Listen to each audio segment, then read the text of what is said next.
Hi friends, share market में दिखने वाली हर कंपनी अच्छी या बुरी है या नहीं है, ये डिसाइड करने के लिए दोस्तों कई बार आपको गहराई में उतरना पड़ता है।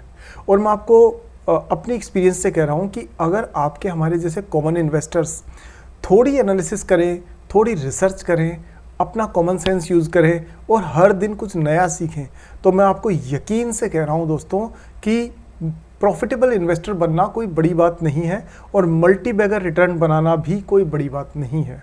स्वागत है दोस्तों आपका सागरनोमिक्स में। और आज हम एक ऐसे स्टॉक के बारे में बात कर रहे हैं जो मुझे बहुत दिनों बाद में एनालाइज करने के लिए खुशी वाली फीलिंग आ रही है, क्योंकि एक अच्छी कंपनी, ईमानदार कंपनी, पावरफुली मैनेज्ड कंपनी आपके सामने आने वाली है। नाम है उसका इरकॉन इंटरनेशनल कंपनी और आज हम उसको पूरी तरह से आपके लिए एनालाइज करने वाले हैं।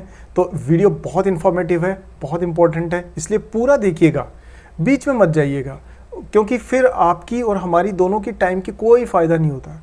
इसलिए वीडियो पूरा देखिएगा और इस वीडियो को लाइक करना बिल्कुल मत भूलिएगा और चैनल सब्सक्राइब और बेल आइकन दोनों अभी करने इसी वक्त।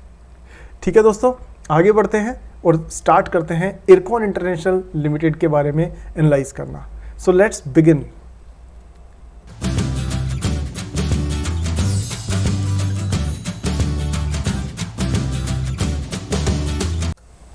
सो दोस्तों, यहाँ आपके स्क्रीन पर आप देख पा रहे हैं इरकॉन इंटरनेशनल लिमिटेड। और सबसे पहले तो हम इस कंपनी के बारे में जानेंगे और फिर इसके फंडामेंटल्स को और टेक्निकल्स को स्टडी करेंगे। सो लेट्स बिगिन दोस्तों। सबसे पहले पहली चीज़ क्या है कि कंपनी है क्या और करती क्या है, इसको एक बार हम लोग देख लेते हैं। सो दोस्तों, ये कंपनी जो है वो बेसिकली 1976 में स्टार्ट हुई थी और गवर्नमेंट की कंपनी थी, रेलवे कंस्ट्रक्शन कंपनी के तौर पे। बाद में इसने अपने पोर्टफोलियो में बाकी सारे इंफ्रास्ट्रक्चर के प्रोजेक्ट्स भी ऐड किए, हाईवेज, रेलवेज एट्सेट्रा। और उसके बाद अगर आप देखोगे दोस्तों तो ये इतनी प्रोफेशनली मैनेज्ड कंपनी है। मैंने तो गवर्नमेंट की जो कंपनीज है उनमें बहुत कम कंपनी जैसी देखी हैं जो इतनी बेटर तरीके से मैनेज्ड हो। हालांकि ये वीडियो दोस्तों, मैं आपको डिस्क्लेमर दे दूं कि कोई बाय या सेल की रिकमेंडेशन देने के लिए नहीं है, लेकिन आपको सिर्फ ये बताने के लिए कि अच्छी कंपनीज को एनालाइज कैसे किया जाता है, ताकि आप खुद सीखें और फिर अपना डिसीजन लें।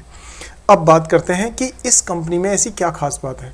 सो देखो दोस्तों, सबसे बड़ी बात यह है कि ये वो कंपनी है जिसको ये ओनली इंडियन पीएसयू है पूरे इंडिया में, जिसको कि क्या मिला है,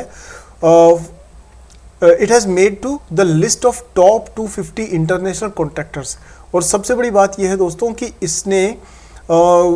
इसमें project management, consultancy, engineering, procurement, public private partnership, real estate, इन सभी में बीओटी यानी बिल्ड ऑपरेट ट्रांसफ़र, इस मोड पर बहुत सारे प्रोजेक्ट्स जो है वो कंप्लीट करके दिए हैं। अगर हम इसकी बात करें तो इसका देखिए कितना डाइवर्सिफाइड पोर्टफोलियो है। और सबसे बड़ी बात यह कि इसका आज भी मेजर जो पोर्शन है वो आता है आपका रेलवे से। सो कंपनी की कमाई होती है रेलवे के प्रोजेक्ट से 92% और 7% पैसा आता है दोस्तों इसका कहाँ से, हाईवेज़ के प्रोजेक्ट से। अगर बात करें हम लोग ज्योग्राफी के हिसाब से तो इंडिया में 93% डोमेस्टिक प्रोजेक्ट्स जो है उस पर ये काम कर रही है और इंटरनेशनल जो इसका रेवेन्यू है वो 7% प्रोजेक्ट्स की वजह से आता है। सबसे बड़ी बात ये दोस्तों कि इसके 54 ऑफिसेज हैं और ये श्रीलंका, बांग्लादेश, मलेशिया सब में इनमें मौजूद है। कस्टमर्स में देखें तो दोस्तों इसके बड़े बड़े जो हम जिनके नाम सुनते हैं ना, जो टॉप शॉट्स है, वो सारे कस्टमर्स भी इस कंपनी के हैं।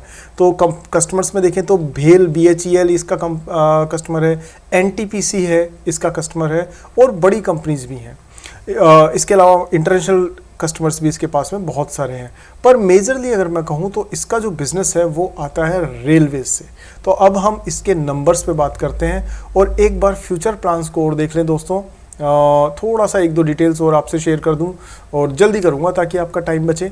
देखिए, ये है स्ट्रेटेजिक अलायंसेस, इन्होंने कुछ कंपनीज के साथ में अभी जो टाई अप किया है। GMR एयरपोर्ट से किया है सिंगापुर में। डिसइन्वेस्टमेंट की बात करें तो गवर्नमेंट ने 16% अपनी इक्विटी जो है वो सेल की है इसमें। और अगर फ्यूचर प्लान की बात करें तो इसमें देखिए ये है, this endeavours to enhance its portfolio with projects in the international market, तो वहाँ जाने की कोशिश कर रहे हैं। दूसरा ये है कि ये धीरे धीरे पावर प्लांट, जो सोलर पावर प्लांट है, ये देखिए renewable power sector to establish a 500 megawatt solar power plant with a JV partner. तो इस पर भी ये काम कर रहे हैं।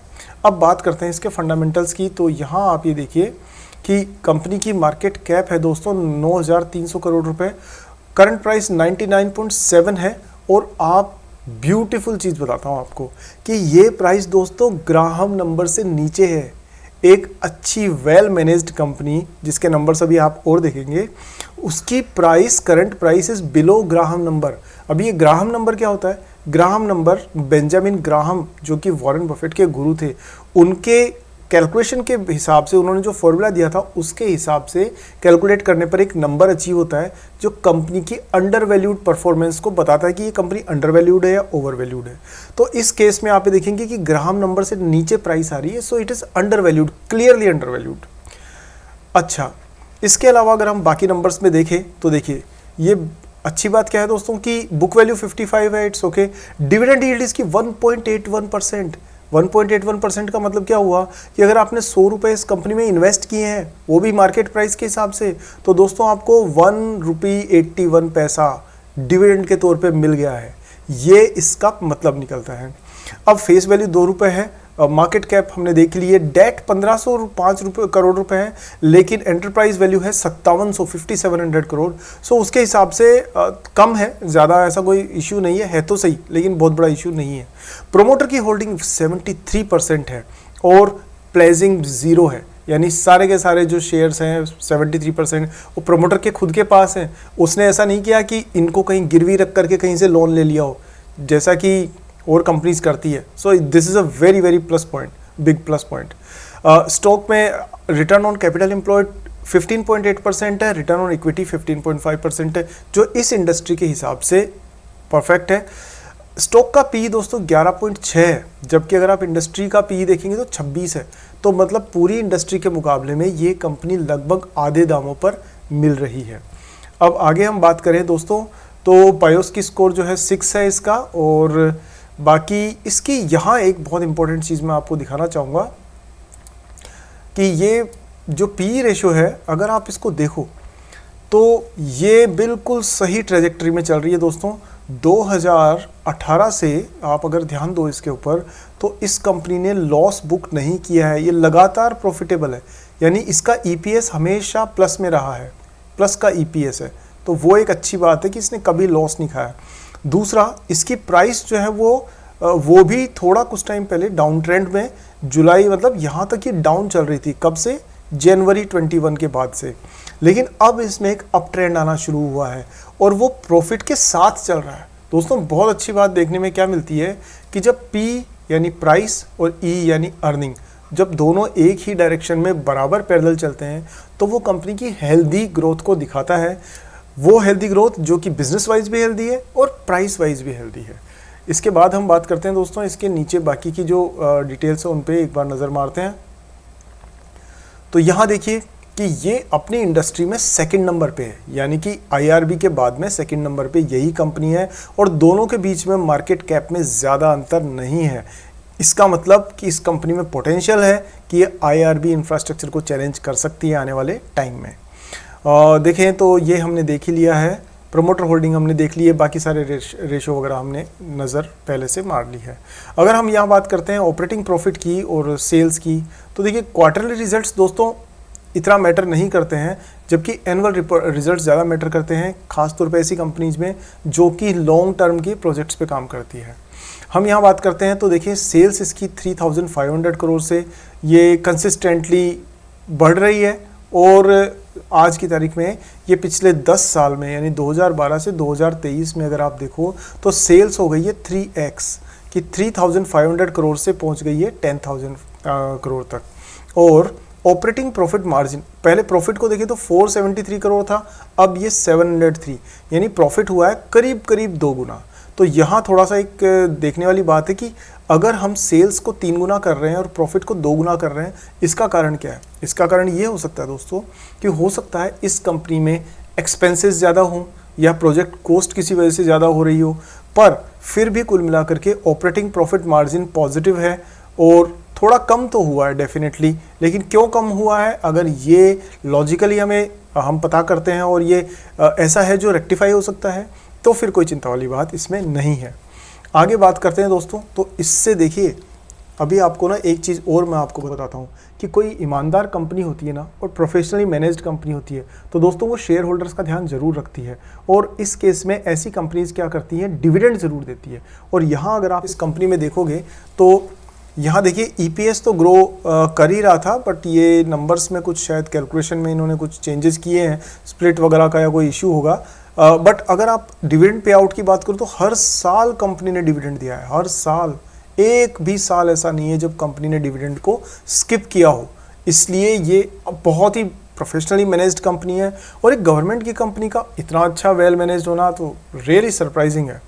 अब खास बात यह है कि और भी अच्छे नंबर्स क्या हैं इसमें दोस्तों, वो हम देख लेते हैं रेशियोज़ में। तो देखो, मैथमेटिक्स जो है ना वो झूठ नहीं बोलती, नंबर्स झूठ नहीं बोलते, इंसान झूठ बोल सकते हैं। तो यहाँ हम देखें कि डेटर्स डेज, तो इन्होंने दोस्तों पहले 86 डेज़ में इनका पैसा इनके पास वापस आता था। मतलब जो इनके जहाँ से कस्टमर्स थे उनसे पैसा 86 दिन में आता था बार बार मांगने पर, और अब ये 30 डेज़ में, यानी कि एक महीने में ही आ रहा है। पहले 3 महीने तक फ़ोन करने पड़ते थे, साहब पैसा दे दो, पैसा दे दो, पैसा दे दो। अब ये एक महीने में ही पैसा वापस आ रहा है। सो ये एक प्लस पॉइंट है।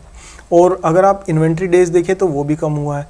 कैश कन्वर्जन साइकिल वो भी पहले से रिड्यूस हुआ है, और बाकी सारे नंबर्स आरओसी वगैरह पॉजिटिव हैं ही।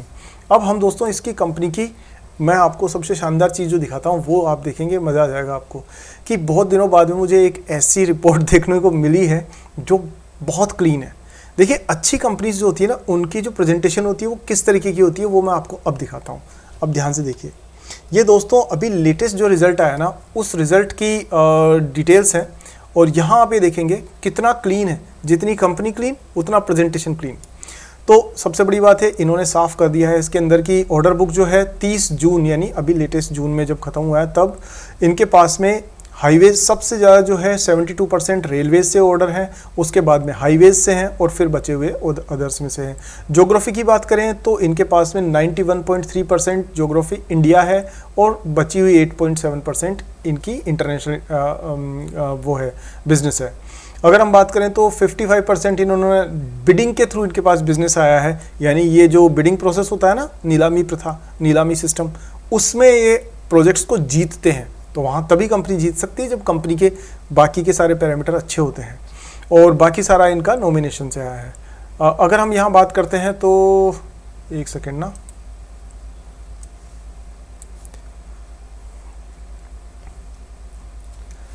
यहाँ देखिए दोस्तों, ये इनकी डिटेल्स हैं, और सीधा फाइनेंशियल्स पे आ गए हैं। ये इतनी क्लीन डिटेल, कुछ छुपाने का नहीं है। इधर क्या कर रहे हैं, ये लास्ट ईयर जो है उसकी उस टाइम की परफॉर्मेंस ये है कि रेवेन्यू ये था, और ऑपरेटिंग रेवेन्यू ये था, टोटल रेवेन्यू ये था। आप ग्रोथ देख सकते हैं 21-23 के मुकाबले में, ये Q1 24 में, यानी साल भर में इनकी ग्राफ इतनी ऊपर पहुंच गई है। तो ये करीब करीब कितना है, 35.7% ग्रोथ, और टोटल रेवेन्यू कितना ग्रो हुआ है, 36.7। कितना क्लीन फिगर है। आगे हम बात करते हैं प्रॉफिट में आप देख सकते हैं कि इनका प्रॉफिट पहले के मुकाबले में कितना ग्रो हुआ है, 145 से 187 हुआ है, और 238 से 315 हुआ है। साफ तौर पे नज़र आ रहा है इसके अंदर, कुछ आंकड़े छुपाने की ज़रूरत ही नहीं है। रेवेन्यू, अगर हम बात करेंगे कंसोलिडेटेड रेवेन्यू की, तो वो भी यहाँ पर फिगर्स आप देख सकते हैं। अगर आप ध्यान दो तो देखिए प्रॉफिट, यहाँ पर प्रॉफिट में ना थोड़ा सा डाउन हुआ है, 256 के मुकाबले में 187, लेकिन उसकी भी कुछ रीज़न होगी, वो हम देख सकते हैं। ये रीज़न है दोस्तों कि ये कंसोलिडेटेड है क्वार्टर ऑन क्वार्टर, वो स्टैंड अलोन था, यानी कि अकेली इस कंपनी का था। और एक सेकेंड ना, अच्छा, ये सारे कंसोलिडेटेड वही है, प्रॉफिट ही है, कंसोलिडेटेड है, लेकिन इसमें ये पैट की बात कर रहे हैं, हम यहाँ बात कर रहे हैं पीएटी, पैट की और एबिटा की। इसलिए यहाँ पर पैट थोड़ा सा इसका कम हुआ है, रिड्यूस हुआ है, और एबिटा भी थोड़ा सा कम हुआ है। जो हमने देखा भी था कि जहाँ जो मार्जिन था वो रिड्यूस होकर के करीब 7-8% के आसपास चल रहा था, जो हमने यहाँ पर नज़र में मारा था। यानी पहले से थोड़ा सा इनका जो प्रॉफिट मार्जिन है वो कम हुआ है। यहाँ देखिए ये जो प्रॉफिट मार्जिन ये 23% 24% लेते थे, फिर 11 हुआ, फिर अभी प्रॉफिट मार्जिन 7% के आसपास। तो may be it is just because of input cost बढ़ गई होगी इसकी वजह से। और अगर हम बात करें, ये स्टैंड अलोन इनके नंबर्स हैं, वो कंसोलिडेटेड थे और अब ये स्टैंड अलोन है। तो इसमें भी आप देख सकते हैं कि पहले के मुकाबले में 1897 करोड़ के मुकाबले में 2626 करोड़ ये इनका रेवेन्यू बढ़ा है। तो रेवेन्यू बढ़ा है दोस्तों 38%, और टोटल रेवेन्यू जो है, ये ऑपरेटिंग रेवेन्यू था, टोटल रेवेन्यू बढ़ा है इनका 37%। बाकी नंबर्स लगभग सिमिलर ही हैं, थोड़ा सा और कुछ चीज़ों के ऐड होने से, अकाउंटिंग चेंजेस की वजह से नंबर्स हैं, बट ओवरऑल अगर आप देखेंगे तो नंबर कितने क्लीन हैं और कंपनी कितनी क्लीन है। ये इनके कुछ जो प्रोजेक्ट्स पे काम करते हैं वो हैं, ये मेट्रो ट्रेन है जो कि आप ये देखिए कि बहुत बड़ा इंडिया का नाम उससे हो रहा है, सारी बड़ी बड़ी मेट्रो सिटीज़ में चल रही है। तो इसी तरह से ये इनके इंटरनेशनल बिजनेस से रिलेटेड इनके प्रोजेक्ट्स हैं, और ये दोस्तों इनकी ऑर्डर बुक है जिसके बारे में हम डिस्कस कर चुके हैं। इस तरह से अगर हम इसकी टेक्निकल्स पे आएँ तो देखिए, टेक्निकल्स में आप देखेंगे तो दोस्तों यहाँ ना आप साफ तौर पे देख सकते हैं कि कंपनी लगातार डिविडेंड दे रही है और बोनस भी दे रही है। यहाँ इन्होंने बोनस दिया, यहाँ डिविडेंड दिया, यहाँ डिविडेंड दिया, और आप ये देखिए कि इस तारीख के बाद में, यानी कि कौन सी तारीख है जी ये है 11 जुलाई, जुलाई के बाद में दोस्तों इसने एक सीधा अप ट्रेंड पकड़ा है, और आप वॉल्यूम में ग्रोथ देख रहे हैं, इसको कहते हैं सॉलिड परफॉर्मेंस। दोस्तों ये जो वॉल्यूम की ग्रोथ है ना, ये देखिए आप कहाँ है, यहाँ तक ये गुमनामी में चल रहा था शेयर, और अब एकदम से इसमें इंटरेस्ट बनना शुरू हुआ है। तो मैं इसको कहूँगा कि ये स्ट्रेटली ये अप ट्रेंड के अंदर है साफ तौर पे। और आप ये देखिए RSI पॉजिटिव जोन में है, MACD इंडिकेटर अप ट्रेंड बता रहा है इसका, और जो ADX इंडिकेटर है वो भी अप ट्रेंड को शो कर रहा है। दैट सिंपली मीन्स कि अगर इसने ये प्राइस चैनल तोड़ा है कन्विंसिंगली और मूविंग एवरेजेस दोनों क्रॉस हुए हैं, तो दोस्तों ये क्लियर अप ट्रेंड में चल रहा है। और ये अब आगे जाके कहाँ रुकेगा ये कहना मुश्किल है, क्योंकि अप ट्रेंड बहुत सॉलिड है, स्ट्रॉन्ग है। सो दोस्तों ये था इसका जो स्टॉक है उसका पूरा का पूरा एनालिसिस। उम्मीद करता हूँ कि आपको ये एनालिसिस पसंद आया होगा, और अगर इसमें कुछ आप सुधार चाहते हैं, कुछ गुंजाइश आपको दिखती है, तो मुझे प्लीज़ कमेंट सेक्शन में ज़रूर बताइए। मैं हर फीडबैक को सीरियसली लेता हूं और कोशिश करता हूं उसको जल्दी से जल्दी इंप्लीमेंट करूं। दोस्तों आपने मुझे इतना प्यार दिया, इतने कमेंट्स में मुझे आपने हौसला बढ़ाया, उसके लिए हृदय की गहराई से बहुत बहुत धन्यवाद आपका। ऐसे ही प्यार और सपोर्ट बनाए रखिए। छोटी मोटी गलतियाँ मुझसे होती जाती हैं, उनके लिए मैं आगे से क्षमा आपसे मांगूंगा, लेकिन एक दोस्त के तौर पर, एक वेल विशर के तौर पर हमेशा आपको सही गाइडेंस, सही एडवाइस ही दूंगा, ये मेरा आपसे वादा है। दूसरी चीज़ है दोस्तों कि इसमें जो मेहनत मेरी लगती है वीडियो बनाने में, तो मेरा हौसला बढ़ाने के लिए आप वीडियो को लाइक ज़रूर करिए और अपने दोस्तों में शेयर ज़रूर कीजिए, क्योंकि ये वो नॉलेज है जो किसी का फ़ायदा कर सकती है। और चैनल को सब्सक्राइब करके बेल आइकन ऑन कर दीजिए ताकि मेरी हर वीडियो आपको तुरंत मिल जाए। दोस्तों अगले वीडियो में हम जल्दी ही मिलेंगे कुछ और नई जानकारी के साथ में, लेकिन मैं उम्मीद करता हूं कि आज की वीडियो में आपने काफ़ी कुछ नया सीखा होगा और प्रोफेशनली मैनेज्ड कंपनी किस प्रकार से काम करती है वो आपने देखा होगा। अगर आपको नई चीज़ें सीखने को मिली है तो कमेंट सेक्शन में मुझे ज़रूर बताइए, कोई सवाल है तो भी मुझसे पूछिए। बहुत सारे शुभकामनाओं के साथ में अगले वीडियो में जल्दी ही मिलते हैं, तब तक के लिए जय हिंद।